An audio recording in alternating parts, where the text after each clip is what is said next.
बिस्मिल्लाहिर्रहमानिर्रहीम। आज हम कान में दवाई डालने से मुतालिक कुछ अहम बात करेंगे जो मरीज़ के ज़हन में अक्सर सवालात उठते हैं।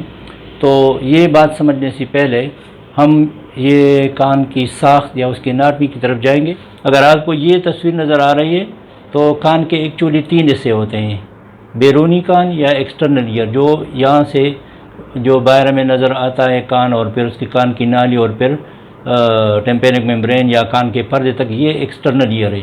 इसके अंदर जो है ना दूसरा हिस्सा होता है जिसको मिडल ईयर कहते हैं, और ये वाला इस तस्वीर में नज़र आता है, ये मिडल ईयर है। ये आपका पर्दा है टेम्पेनिक मेम्ब्रेन, ये मिडल ईयर है, और ये अंदरूनी कान या इंटरनल ईयर है। ये आपस में कनेक्टेड नहीं होते, बल्कि इनके दरमियान में पार्टीशन या मतलब दीवार किस्म आप कह सकते हैं कि डायरेक्टली ये एक दूसरे के साथ कनेक्टेड नहीं होते। तो जब हम कान में दवाई डालते हैं तो वो यहाँ से हम डालते हैं, यूँ आता है और पर्दे से टकरा के फिर वापस आ सकता है। इस तरह अगर कान में पानी चला जाए तो वो भी यहाँ तक आएगा और फिर वापस निकलेगा। अक्सर मरीज़ों के जहन में ये सवाल होता है कि जी जब मैं दवाई डालता हूँ तो वो कान के अंदर नहीं जाता और वापस आ जाता है। तो ये कोई ऐसी तशवीश की बात नहीं है। अगर आपके कान में कोई वैक्स वगैरह या कोई रिफाइन बॉडी या कोई और चीज़ नहीं है तो ये कतरे या दवाई या पानी इस तरह जाएगा और यहाँ तक जाके वो फिर वापस आएगा।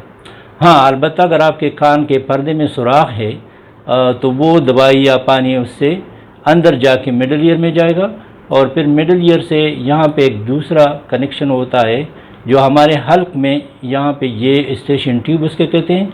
ये नाक के बिल्कुल अंदर वाली या नाक के बिल्कुल पिछली वाले हिस्से में हल्क के अंदर ये नाली खुलती है। ये इसका स्टेशन ट्यूब की वो ओपनिंग है।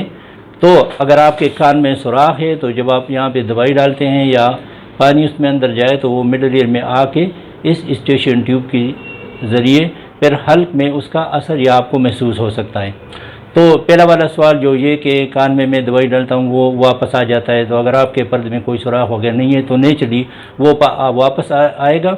और हमारी इंटेंशन इस दवाई से ये होती है कि यहाँ कान में अगर कोई इन्फेक्शन वगैरह है तो वो दवाई या उसका असर जो है ना उसको टॉपिकल इफ़ेक्ट कहते हैं। जैसे हम स्किन के ऊपर कोई ऑइंटमेंट क्रीम वगैरह लगाते हैं तो इसका असर या उसका फ़ायदा जो है ना टॉपिकल होता है। इस तरह ये जो हम कतरे डालते हैं वो अपना टॉपिकल असर छोड़ते हैं और कुछ यहाँ पे रह जाता है और कुछ वापस आ जाता है।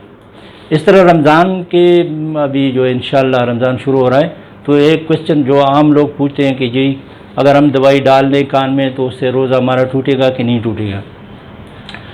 इसके ऊपर बहुत डिस्कशन हुई है, उलमा से भी हमने वो लिया है, और डॉक्टर जो मैंने आपको कान का स्ट्रक्चर बता दिया, अगर जो आपको ये समझ आई है तो फिर आपको शक नहीं होगा कि आपका रोज़ा टूटेगा या ख़राब होगा, क्योंकि इसको हम एक्सटर्नल ईयर कहते हैं। मतलब ये बॉडी का बाहर वाला हिस्सा है, अंदरूनी नहीं है। मतलब ये ना हल्क से जाएगा ना मुंह से जाएगा। अगर आपको पता है या डॉक्टर ने आपको बताया कि पहले से आपके कान में सुराख है तो शायद आप दवाई डाल के वो यहाँ से गुजरेगा और मिडल ईयर में आकर स्टेशन ट्यूब के ज़रिए आपके हल्क में उसका असर आ सकता है।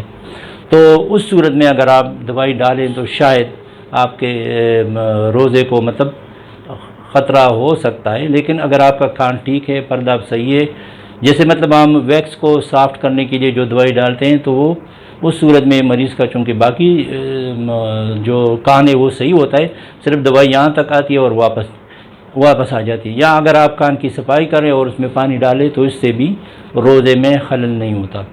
तो ये 2 अहम बातें आपको बतानी थी, इंशाअल्लाह आपको फ़ायदा होगा। Thank you very much.